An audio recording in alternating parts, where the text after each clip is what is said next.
प्रिय विद्यार्थियों, जैसा कि 4 नंबर के लेक्चर में हमने बात की, मतलब कंट्रोल और बैलेंस की, ये तीनों अंग आपस में कंट्रोल कैसे करते हैं। और इसी लेक्चर के अंतर्गत अपन बात करेंगे जिसके लिए अमेरिका जाना जाता है पूरी दुनिया के अंतर्गत, वो है अमेरिका का फेडरल सिस्टम।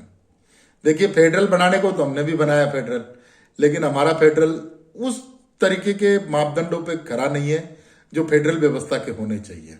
और अमेरिका की जो फेडरल सिस्टम है, वो फेडरल सिस्टम के जो 100% मानक है उसके ऊपर 100% खरा उतरता है। हमने तो एक शक्तिशाली केंद्र की स्थापना कर दी और राज्य को मातहत कर दिया।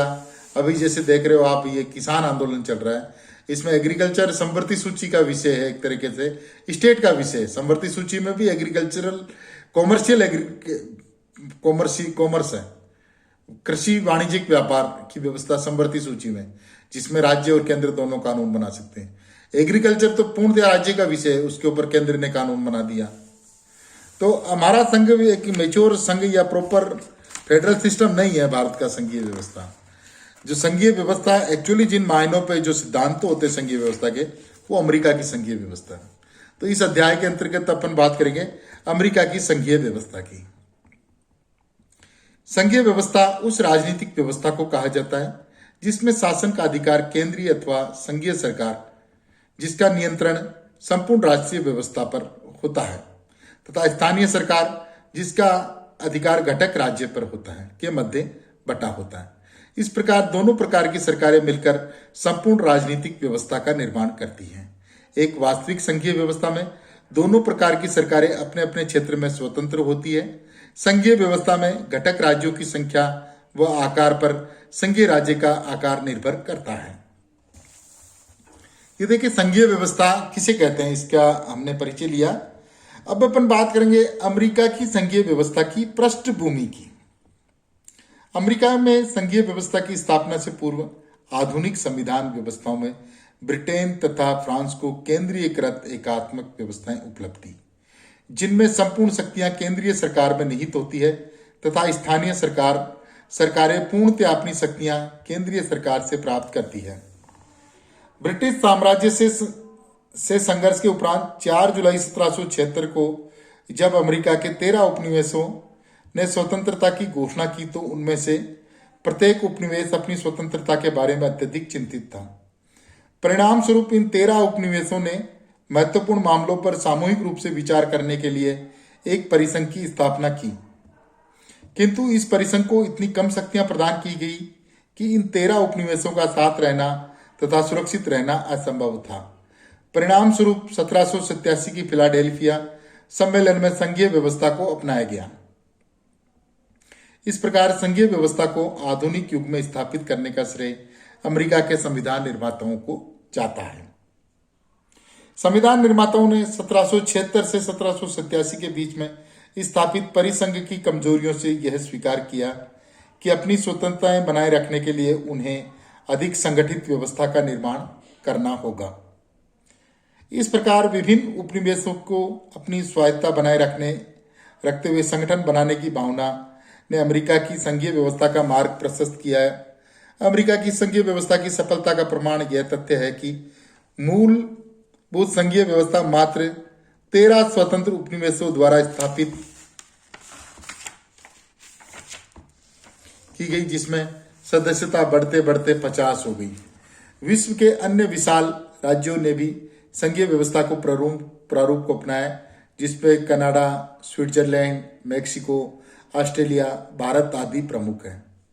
अमेरिका की संघीय व्यवस्था में जो घटक राज्य सम्मिलित हुए, उनकी सुदृढ़ शक्तियां थी जिन्हें राष्ट्रीय सरकार ने समाप्त नहीं किया, अपितु उनके साथ एक ऐसी सशक्त राष्ट्रीय सरकार को संगठित किया जिनको घटक राज्य प्रभावित नहीं कर सकते थे। इस प्रकार घटक राज्य राष्ट्रीय सरकार की शक्तियों को परस्पर स्वतंत्रता प्रदान की गई। दोनों प्रकार की सरकारें नागरिकों पर कर लगा सकती है तथा जुर्माना भी कर सकती है। देखिए विद्यार्थियों, अमेरिका की जो संघीय व्यवस्था है उसकी प्रमुख विशेषताएं हम देखते हैं। संघीय व्यवस्था में सर्वाधिक महत्वपूर्ण व्यवस्था संघ तथा घटक राज्यों के मध्य शक्तियों का वितरण है।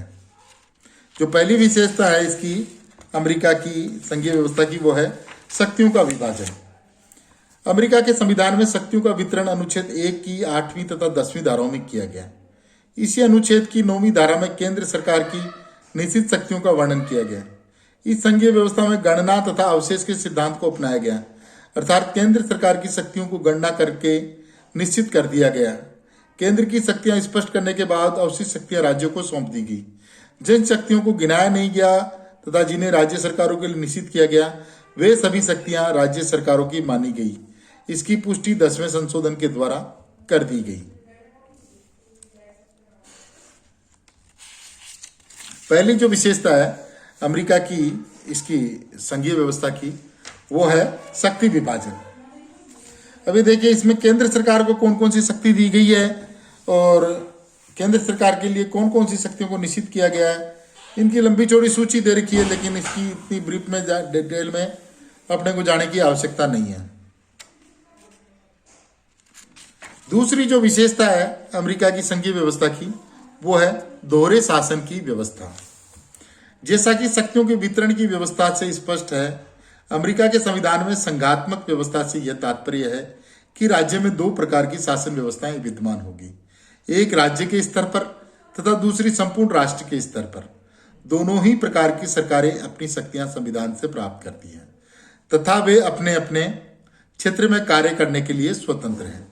प्रत्येक राज्य का अपना पृथक संविधान है, यद्यपि यह आवश्यक है कि राज्य सरकारों द्वारा बनाए गए कानून तथा सभी राज्यों के संविधान अमेरिकी संविधान का उल्लंघन न करते हो। अमेरिकी संघीय व्यवस्था विकेंद्रीकरण को बढ़ावा देती है, क्योंकि घटक राज्यों के स्तर पर इस तरह की समस्याएं सुलझाने का अवसर राज्य की सरकारों को प्राप्त होता है, जिससे राजनीतिक भागीदारी तथा प्रतिनिधित्व बढ़ता है।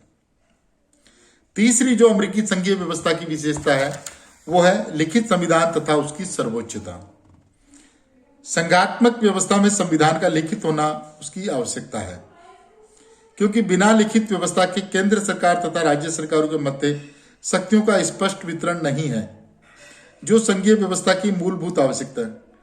संघ का संविधान सर्वोच्च होता है तथा संघीय व राज्य सरकार उसी से शासन की शक्तियां प्राप्त करती है। यदि कोई कानून तथा कार्यपालिका का आदेश संविधान की धाराओं के विपरीत होता है तो उसे असंवैधानिक घोषित किया जा सकता है। लिखित होने के साथ संविधान कठोर भी है, क्योंकि इसमें संशोधन दोनों सदनों के पृथक पृथक रूप से 2/3 बहुमत से तथा राज्य विधानसभाओं के 3/4 पुष्टि के बिना नहीं किया जा सकता। यही कारण है कि पिछले 200 वर्षों से भी अधिक समय में अमेरिका के संविधान में अधिक संशोधन नहीं हो पाए। चौथी जो विशेषता है अमेरिका की संघीय व्यवस्था की, वो है न्यायिक पालिका की सर्वोच्चता। संघीय व्यवस्था में न्यायालय की सर्वोच्चता होनी चाहिए। इस सिद्धांत की स्थापना भी अमेरिका के संविधान के द्वारा ही की गई। संविधान के लिखित स्वरूप की रक्षा करने का दायित्व सर्वोच्च न्यायालय का होता है। इस आधार पर संविधान सर्वोच्च न्यायालय को संविधान की व्याख्या का अधिकार देता है। सर्वोच्च न्यायालय संघीय सरकार तथा राज्य सरकारों द्वारा संविधान के प्रतिकूल किए गए कार्य को अवैधानिक घोषित कर सकता है।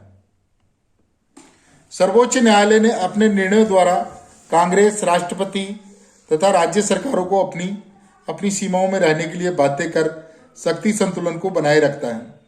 न्यायालय ने अंतर्निहित शक्तियों के सिद्धांत का विकास करके संविधान को परिवर्तित परिस्थितियों के अनुकूल बनाकर केंद्रीय सरकार की शक्तियों में वृद्धि कर संघीय सरकार को सुदृढ़ बनाया है।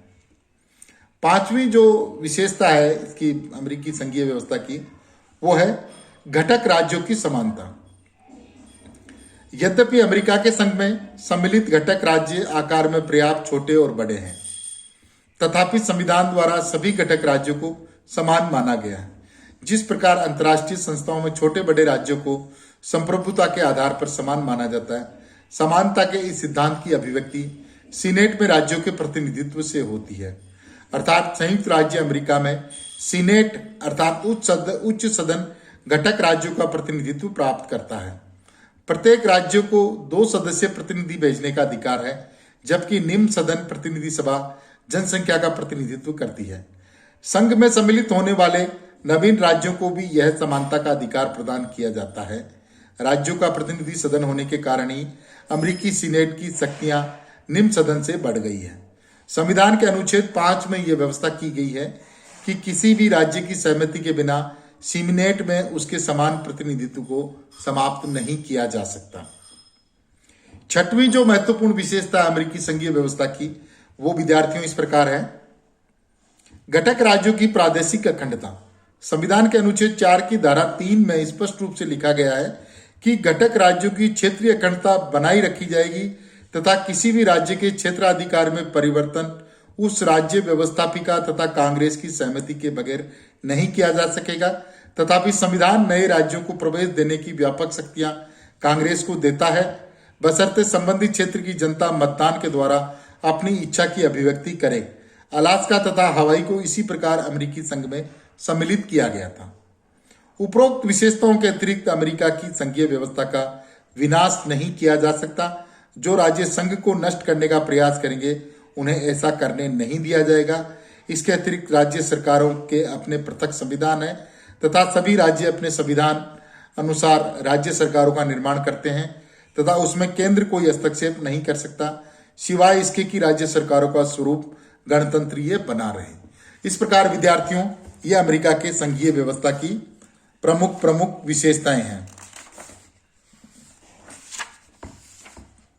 Thank you very much.